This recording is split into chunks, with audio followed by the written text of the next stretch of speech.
Hello, my name's Simon Bernie Edwards, and I am the Chief Executive Officer of the Expert Witness Institute. In this short video, I'm just going to take you through how you can make the most out of our Knowledge Hub and give you a few top tips about some of the content that you might find in it. So here we are in the EWI website, and you can see here we are in the Knowledge Hub, which you can access from the main navigation of the EWI website. Before I say any more, though, one of the key things you want to make sure that you do is log in, because that's going to make sure that you see the member-only content. So I've logged into the website, and I'm just going to take you through the Knowledge Hub, the key themes that we cover. So we took the approach a couple of years ago to completely restructure our Knowledge Hub, and the idea is to do it by the kind of life cycle of an expert, both in terms of those people starting right at the beginning of their expert witness career and progressing towards the end, but also in terms of the life cycle of a case. So you will see at the beginning here, we've got a lot of information about starting your expert witness business. So if you're just starting out, this is kind of one of the areas that you want to look at. And I'm going to focus on this as an example in a moment. We've also got information about working with agencies or panels, setting fees and getting paid, marketing. And at that point, that's all the kind of like the setup element of your expert witness journey. We then move into rules and regulations around alternative dispute resolution and the kind of the key rules and regulations for the jurisdictions that we cover. It then goes through that anatomy of the case, the receiving instructions, working with your instructing parties, the different types of assessments you might do, report writing, responding to questions, all the way through this up to oral evidence and then criticism and complaints.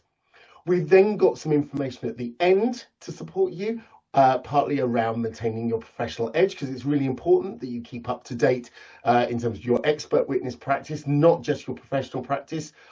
Some information about mentoring and also information about approaching retirement, because if you're an experienced expert, you can't just decide, oh, I'm retiring now, I'm not going to do anything more. There are a couple of key considerations that you need to make sure that you're aware of. So I'm just going to dive on into starting your expert witness, because this is quite a good one in terms of seeing the way that these first level pages are structured. So within each page, you'll find some basic information. We may have some links here to information that's included within the guide and at further level down. So we go through all the bits of guidance that you might have access to. So we've got here the guide on starting your expert witness, the CV writing toolkit, the expert terms and conditions of engagement, professional indemnity insurance. So you can kind of see here.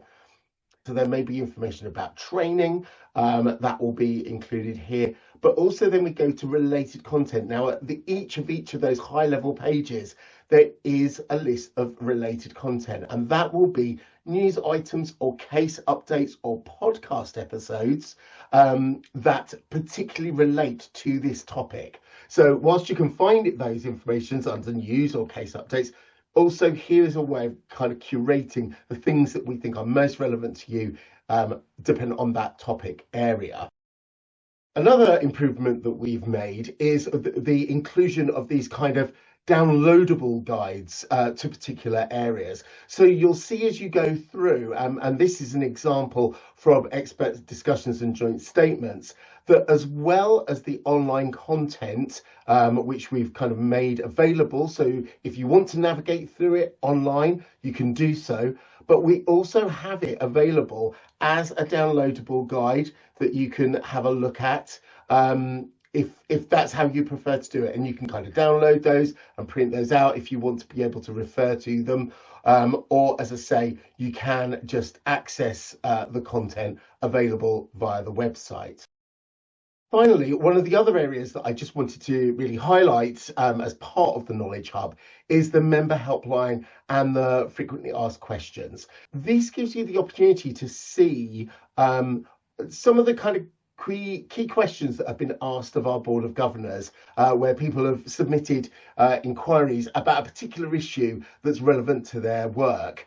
And this gives you an opportunity to have a look through, see if it's something that has been dealt with previously. If not, then obviously if it's that you really need some specific bespoke advice, tailored advice and guidance from our board, you can use the submit helpline request and access this form, which will give you the ability to submit your query to the member helpline, and that will then be dealt with the governors, and usually within a 48-hour period. So I hope that you found that useful. We have a lot of guidance. We are developing it all the time. If there's a gap that you notice and you think, oh, it'd be really great to see something on this topic, please do contact us, because we really like to hear from you, and we'll always look to develop further guidance to support members. Thank you for watching.